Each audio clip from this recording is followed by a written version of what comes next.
Hey, man, wait a minute. What's up with that music? Cut that music off. Man, put that other one on. Oh, my bad, bro. Yeah, there we go. That's better. Start the video over, man.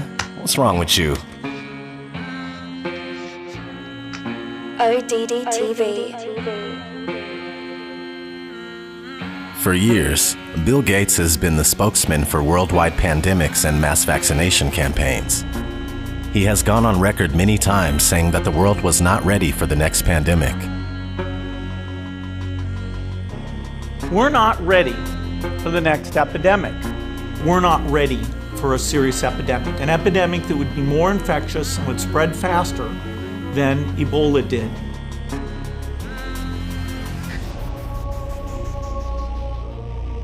In October 2019, just a couple months before the arrival of COVID-19, the Bill and Melinda Gates Foundation, in cooperation with the Johns Hopkins Center for Health Security and the World Economic Forum, hosted Event 201, a 3.5-hour tabletop exercise that simulated a series of dramatic scenarios relating to a hypothetical pandemic.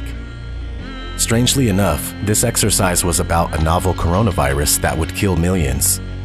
Nearly 8 weeks after the simulation, an outbreak of a novel coronavirus turned into a reality in China. At least, that's what we're told. This led some media outlets to putting out stories about how the exercise actually predicted the spread of COVID-19. In response to these stories, an official statement was published on the Event 201 website.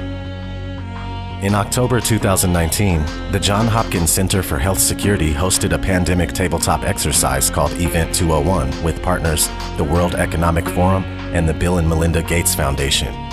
Recently, the Center for Health Security has received questions about whether that pandemic exercise predicted the current novel coronavirus outbreak in China.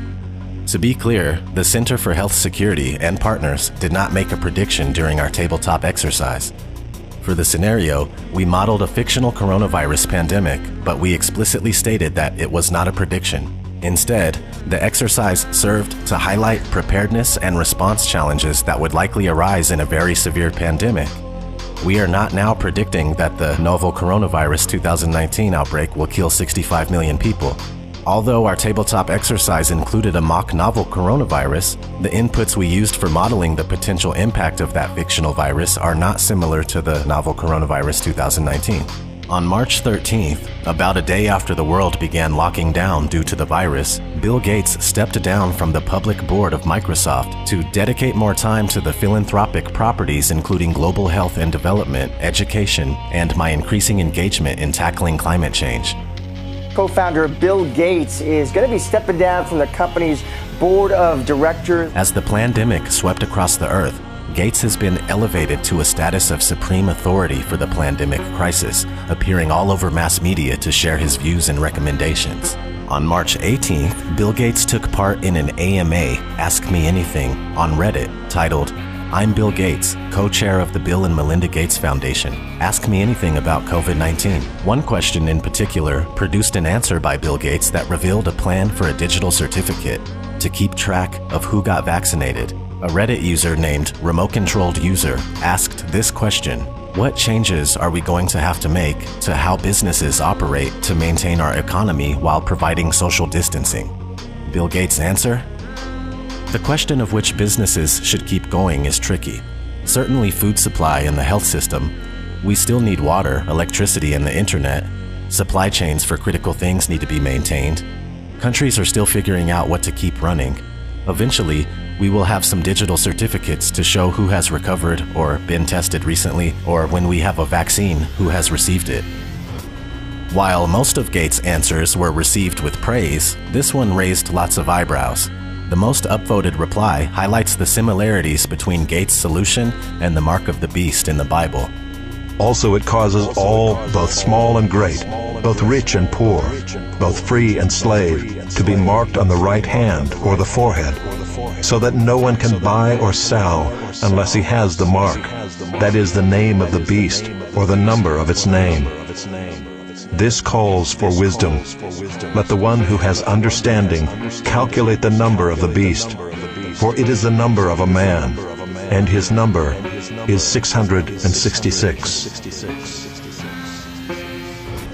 Before I continue, let me mention that there is a debate among Christians and Bible scholars as to what the mark of the beast really is. Some believe it's technology such as a microchip that will grant you an identity within the beast system, allowing you to participate in basic societal functions like the right to buy and sell goods. Others believe the mark to be metaphorical, and receiving the mark on your forehead is akin to following the counterfeit system of worship with your mind, while the mark on the right hand is analogous to indicating the false god you serve with your actions. Okay, so this idea of a digital certificate to store medical information, including vaccines received, is currently in the works as part of a massive project called ID2020, which is backed by the United Nations, the Rockefeller Foundation, and Microsoft.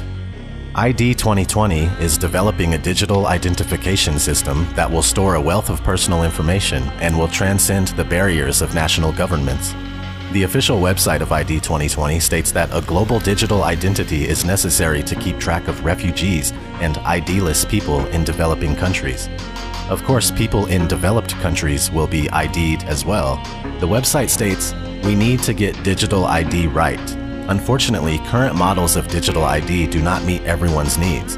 They are generally archaic, insecure, lacking adequate privacy protection, and for over 1 billion people worldwide, unavailable. Everyone should have access to a digital ID that enables them to prove who they are across institutional and international borders and across time, while giving them control over how their personal information is collected, used, and shared." In an article published by ID2020 in 2018, vaccines are the perfect way to introduce digital identity to the world, especially infants. Appropriately titled, "Immunization an Entry Point for Digital Identity," the article states, "Because immunization is conducted in infancy, providing children with a digital child health card could give them a unique portable digital identity early in life. And as children grow, their digital child health card can be used to access secondary services such as primary school or ease the process of obtaining alternative credentials. Effectively, the child health card becomes the first step in establishing a legal, broadly recognized identity." In order to enable digital identity at scale, we need to identify and leverage many entry points. Immunization service delivery presents a tremendous opportunity to provide children with a durable, portable, and secure digital identity early in life, enabling access to a wider range of social services while also improving access to the health interventions all children need and deserve. We're proud to partner with Gavi and excited to see the innovations proposed as part of the Infuse Challenge. To all innovators, the deadline to apply for the program is April 10th, so please get those applications in. Infuse. It doesn't get any better than that. What's the definition of infuse? Number 4 here says, to administer or inject. So basically, according to ID2020, vaccinations are the perfect opportunity to introduce a digital ID that would store the medical history of each individual. This identity would also be used to grant access to basic rights and services. Another form of embedded vaccine identification that Bill Gates has been funding research on is the quantum dot tattoo. In December 2019, a group of researchers at MIT published a study in Science Translational Medicine about the use of quantum dot tattoos to identify people who received a vaccine. An article in Futurism titled, "An Invisible Quantum Dot Tattoo Could Be Used to ID Vaccinated Kids," reviewed this study. For the people overseeing nationwide vaccination initiatives in developing countries, keeping track of who had which vaccinations and when can be a tough task. But researchers from MIT might have a solution. They've created an ink that can be safely embedded in the skin alongside the vaccine itself, and it's only visible using a special smartphone camera app and filter. In other words, they've found a covert way to embed the record of a vaccination directly in the patient's skin rather than documenting it electronically or on paper, and their low-risk tracking system could greatly simplify the process of maintaining accurate vaccine records, especially on a larger scale. The invisible tattoo accompanying the vaccine is a pattern made up of minuscule quantum dots, tiny semiconducting crystals that reflect light, that glow under infrared light, The pattern and vaccine gets delivered into the skin using high-tech dissolvable microneedles made of a mixture of polymers and sugar.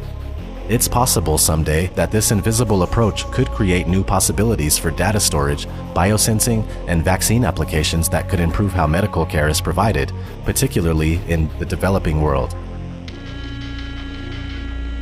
Everything happening at the moment seems to be multifaceted, facilitating the advancement of many different agendas, namely the deliberate crashing of the economy and the expansion of power for the psychopathic elite. According to this article, former UK Prime Minister and key Bilderberg meeting attendee, Gordon Brown has called on the world leaders to form a temporary global government in response to the coronavirus pandemic. So obviously there's a push for a one world order.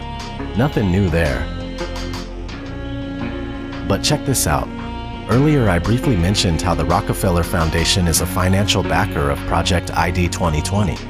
The Rockefeller Foundation published a report called Scenarios for the Future of Technology and International Development.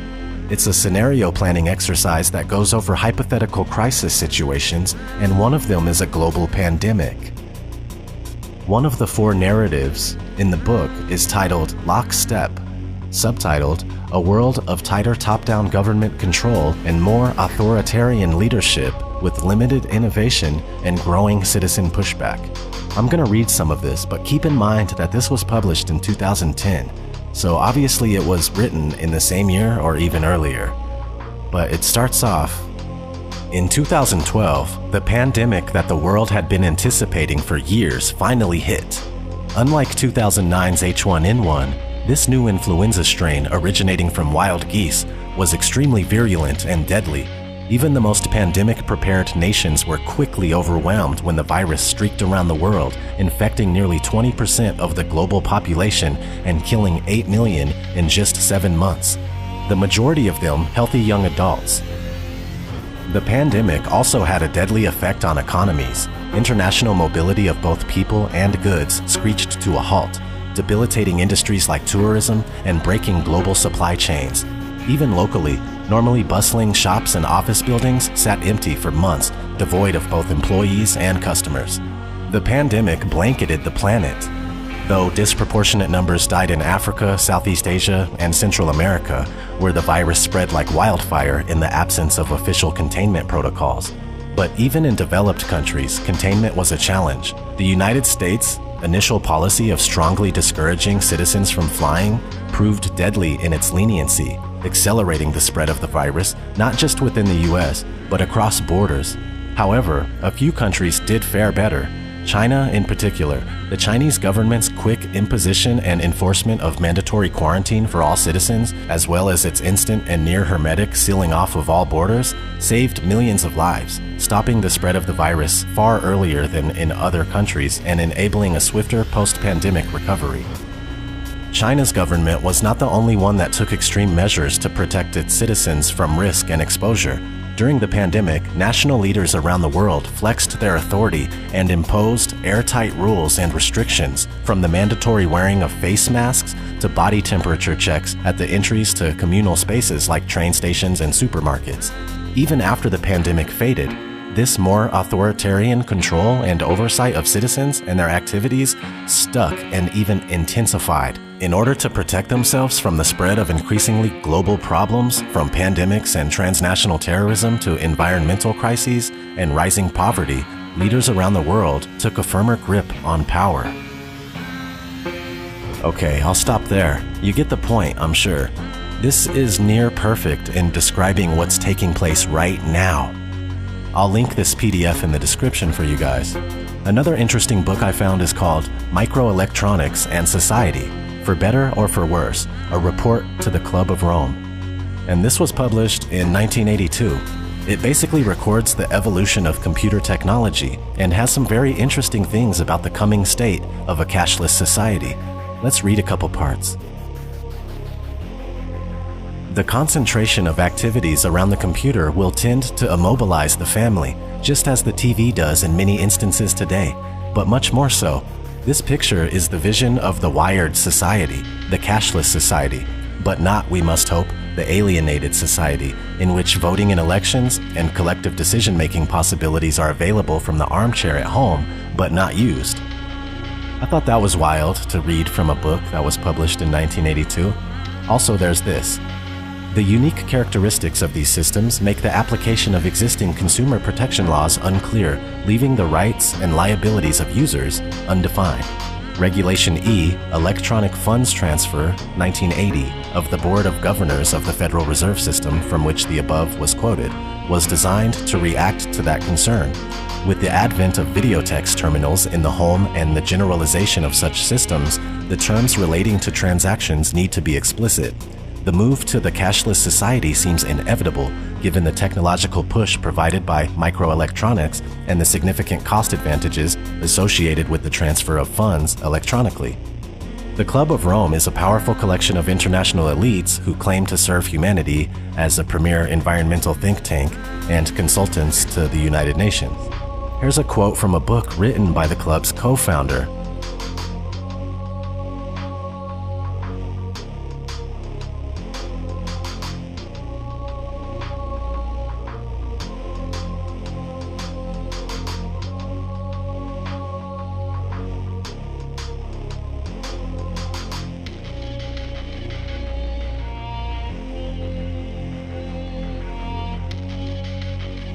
The Club of Rome is part of the overall process taking place to fulfill the United Nations Agenda 2030. Formerly known as Agenda 21, Agenda 2030 is the draconian master plan adopted in 2015 that parades as a Save the World campaign, when in fact, it's the blueprint that brings about the implementation of the One World Order. If you look at this chart that I made here, you can see the goals as given by the United Nations and what the goals actually mean on the bottom. A few of these goals are definitely already accomplished, and it's just a matter of time before the rest are completed. I mean, we only have 10 years until 2030. They have the megacities mapped already on a website called America2050.org, along with the Trans-American Passenger Network to travel to and from these megacities. The cities are going to be laced with smart meters, smart poles, 5G, and whatever comes after, 6G, 7G, 8G. People are going to be tracked from the cradle to the grave with microchip implants that digitally store everything there is to know about them, including their finances and their ability to make transactions.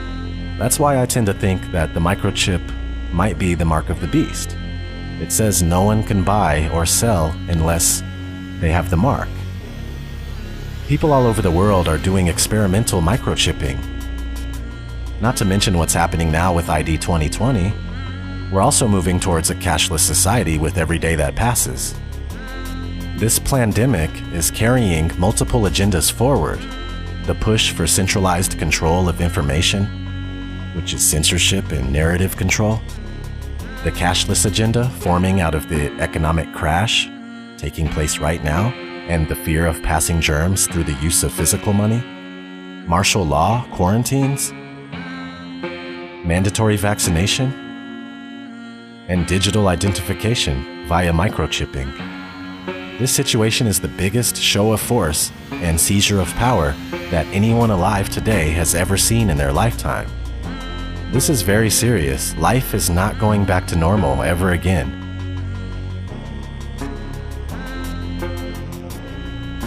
It truly is the end of the world as we know it. We need to take a stand. Refuse forced vaccines. Destroy 5G technology any chance we get, and don't let them fill you up with fear. From what I gather, they lose in the end anyway. You know, I really hope that's true. And this life is only temporary, so don't be scared. Be strong and stand up for yourselves. I know one thing for sure, I'll die or be thrown in a FEMA camp, or worse, before going along with what they're doing right now. Maybe you should consider doing the same thing. This has been ODD. Never sleep again, my friends. Take care.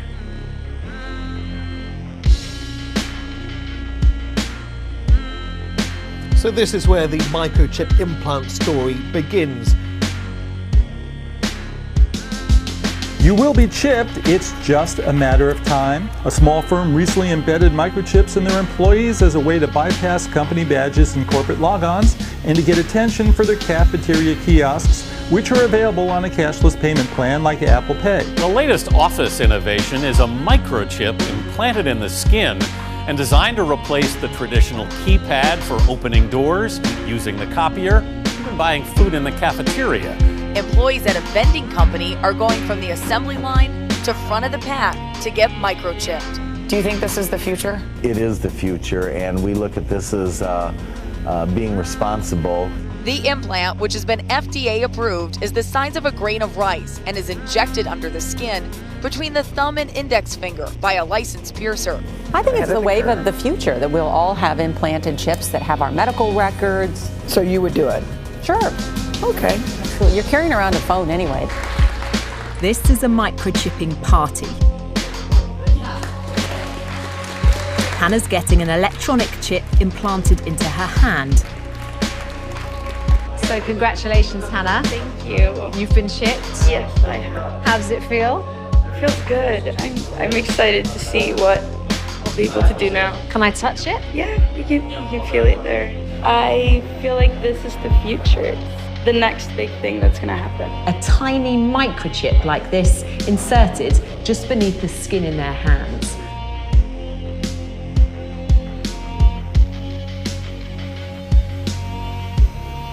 This technology will, one day, change the way we live.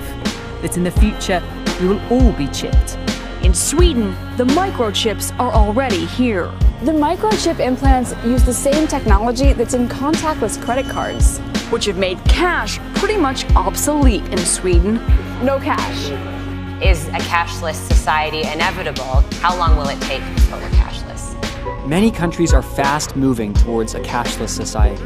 Between 2000 and 2015, non-cash payments in the U.S. grew by almost 400%. Venmo, the mobile app where people can pay each other on a smartphone, now processes $2 billion a month. This year, Apple added similar payment capabilities in iMessage. These free services are so popular, 30 major banks recently launched a competing product called Zelle. It would be better if we were more like Sweden, where cash has nearly been phased out. And the U.S. will get there too in another 5 or 10 years. There's no question that cash, is in its last era. China's cashless revolution has happened in just 3 years. In order to avoid the risk of transmission through physical handling of money, we encourage the use of cashless transactions, such as mobile money, M-Pesa and otherwise, credit cards. Well, health experts say the coronavirus can live on surfaces like cash for up to 10 days. That has many people worried about shopping and other everyday tasks. The standard narrative in society is that cashlessness, quote-unquote cashlessness, is a sort of organic process just percolating from the bottom up by ordinary individual people who are just sort of making these organic decisions to switch to this other thing, right? Now this is pure, if you want to, like this is a pure, to put it crudely, capitalist ideology, corporate capitalist ideology, where essentially you always want to focus attention on the small person in society, quote unquote, the consumer. All right, the sort of like random person who wanders around in markets, who apparently controls what's going on in the world. All right. Of course, if you actually go and ask any person in society, how much agency do you believe that you had in the emergence of this technology? Almost nobody believes they had anything to do with the emergence of the technology. All right. What actually happens is that large-scale institutions push the stuff onto you for various commercial reasons and various other reasons. And the large-scale institutions love to disguise themselves and just never talk about themselves as if they're just not there. All right. So the story about the war on cash is a bunch of us who are trying to say, actually, over the last few decades, large-scale institutions, banks, payments companies, governments have all been actively eroding the cash system to slowly make it more and more likely that you're going to quote-unquote choose to go to the digital systems. Okay. Now you might believe that you're choosing this, but actually the whole environment is being structured in a way that makes you more and more likely to do it.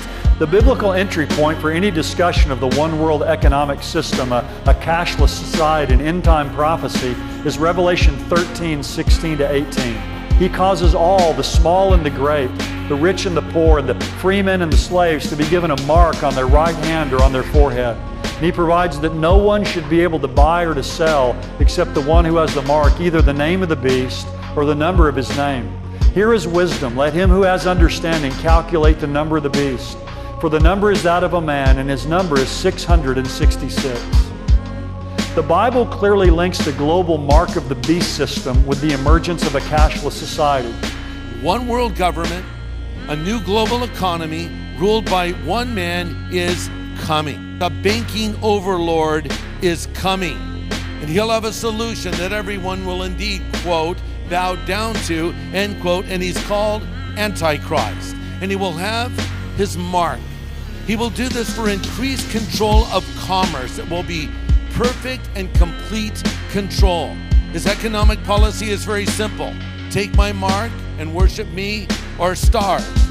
No mark, no merchandise. No seal, no sale. So if you want to function in this new economy under this coming world leader, you have to take the mark. I just want to live and dream, but nothing is as what it seems. And baby, it's making me crazy. I just want to fight and scream. There's nothing left for me to say. Feel shot to defeat the day. I know that I can control it, so it doesn't have to be this way.